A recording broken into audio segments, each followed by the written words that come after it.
Yes. Hi, Buzz. How are you doing? I'm fine. How are you this evening? Great. So who do you have with us tonight? I have my friend Ramon Yera. Aha. Hello, Ramon. How are you? Good. Oh, we're double flipping. Buenas noches. So, and how did this meeting come about? So I was sitting up on a bar in Queen Anne Hill, and a pretty woman said to me, I want you to do something special with me. I said, what's that? She said, go to Cuba. Go to Cuba, okay. I said, sure. So the next thing I know, I'm talking to Ramon, and I said, how do we get this done? And he said, what kind of a practice do you have? And I said, well, it used to be real estate and development. And he said, well, you're not an MD. And I said, no, I'm a JD. And he said, in which case, you can go as a Baptist missionary. Buzz the missionary. So I'll adopt the position. I spent 8 days with Ramon on the road in Cuba, and we had some spectacular times. So a little bit, we're going to whip out the 500 pictures. I'm going to bore you with my slides. I'm going to talk about Cuba, and I'm going to ask Ramon some questions about, you know, growing up, what's happened, what's changed, what could change, and it'll be fun because I'll show you guys some really cool stuff. And Ramon, how in the world did you handle hanging out for a whole week with Buzz? It was difficult. However, we managed to have an excellent time. Buzz was a great sport in trying to learn the salsa dance. Oh! You know, I had the front foot forward, the back step in concrete. Yes, because I tell everybody I'm a dancer first and a doctor second. And are you seriously a hardcore salsa dancer? Hardcore salsa dancer. Nice. I've been dancing salsa probably before I could walk. My wife wants that to be our next big vacation, is a trip to, somewhere to go and learn Cuba. She was thinking Argentina. You want to learn salsa? Argentina for tango. Okay. Cuba for salsa. Okay. I mean, vibrant. It's all about the music. It's all about the salsa dancing. Nice. Phenomenal. So how did Buzz do? Buzz was a little stiff, but we got a couple mojitos in him. And once we got a couple mojitos, he started to loosen up. All right. So I think he's got some potential here. Sweet. Yeah, Ramon told me that in 2012 we're going to have a big party in Havana at the Hotel Nacional. I had 3 years to work on my steps. So for my 50th birthday party in 2012, it's going to be a big bash at the Hotel Nacional in Havana. Nice. Can I come? Absolutely. Oh, great. I'll be there. Absolutely. It's going to be a trip of a lifetime. So, Buzz, what was one of your highlights of this trip? Fantastic art, interesting architecture, lovely people, stepping back in time. Yeah. Places that were preserved for hundreds of years. Yeah, places are preserved, but you know, Cuba is a place that's kind of frozen in time from 1959. Yeah, kind of an odd time capsule with, and the people were gracious, charming, engaging, thoroughly excited about Obama being president. You know, so desperately wanting to build a relationship with America that I mean, it was the most pro-American place I've been in a long time. Wow. I just want to say that the Cuban people, they're a people person. They're a people culture. They love Americans. You know, there's a thought in this country, a belief in this country that the Cubans hate the Americans. The Cubans love the Americans. They just don't love the government. But they love the American people, and they're so appreciative when they see Americans traveling to Cuba. They open up their country. And now they probably don't hate the government as much as a shift is coming. They really see a lot of potential. They see a lot of promise and a lot of change, hopefully, in the future. Well, I lived in Florida for 30 years, as you guys know, and the South Florida right-wing Cuban culture, critical factor in voting bloc in Cuba.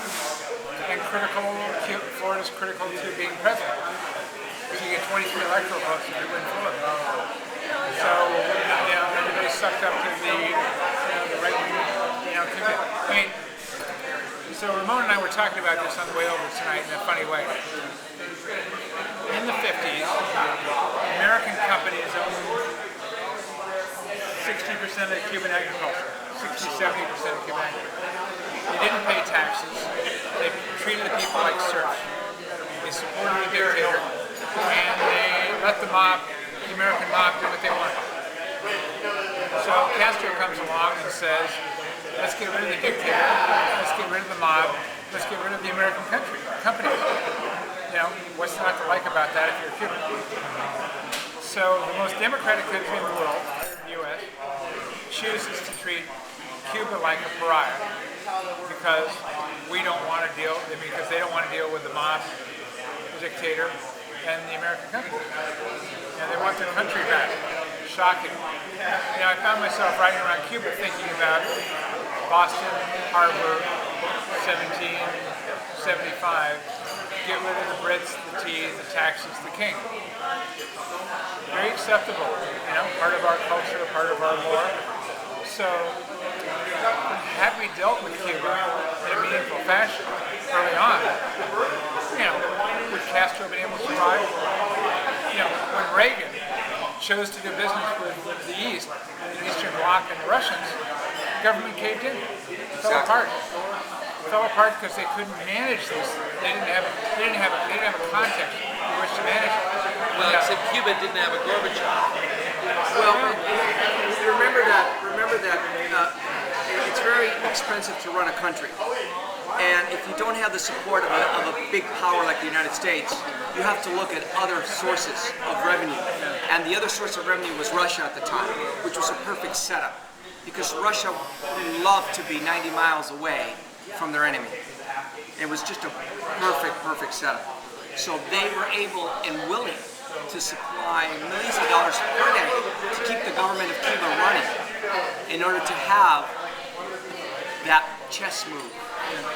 And so it was just a perfect storm in a way. Well, except Castro was communist. No, Castro was not communist.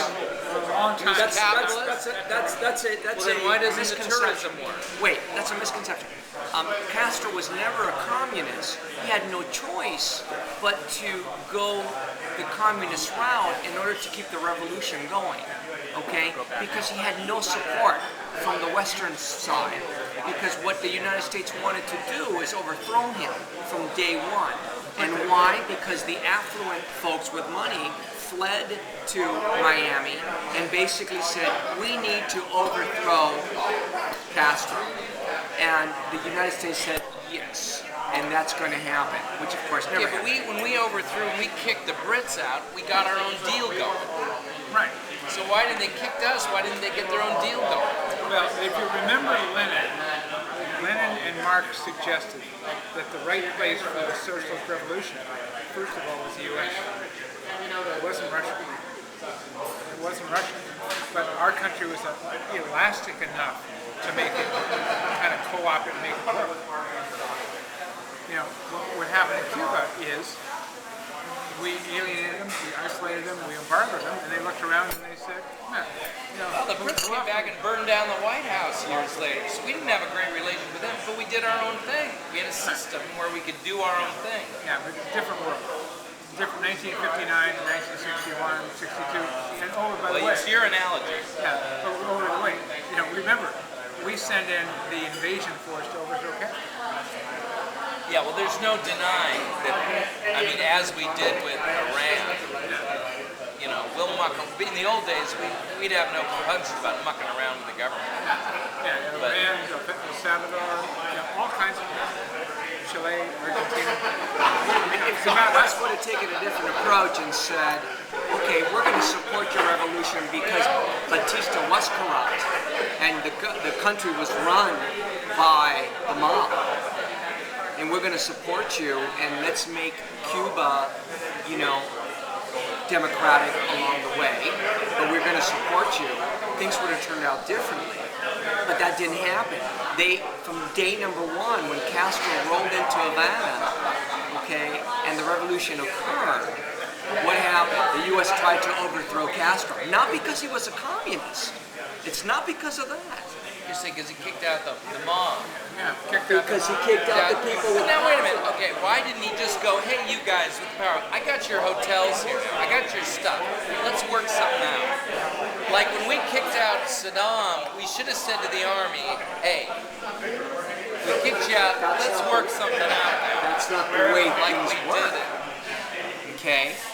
I mean, that would be the more logical thing to do. Is let's sit down and talk about it. That's right. But Castro just said, "Hey, I got your stuff, guys," and you're crooks, you're crooks. which they were. Which they were. I think And you're out of here. We're going to change this country, and we're going to make it Yeah. the way it should be. I'm gonna go get the And so, and all of a sudden, what happened is the masses were for Fidel Castro. Yeah, it galvanized them. Absolutely. It's Because there was such a small segment of the population that were thriving, and everybody else was down in the dumps.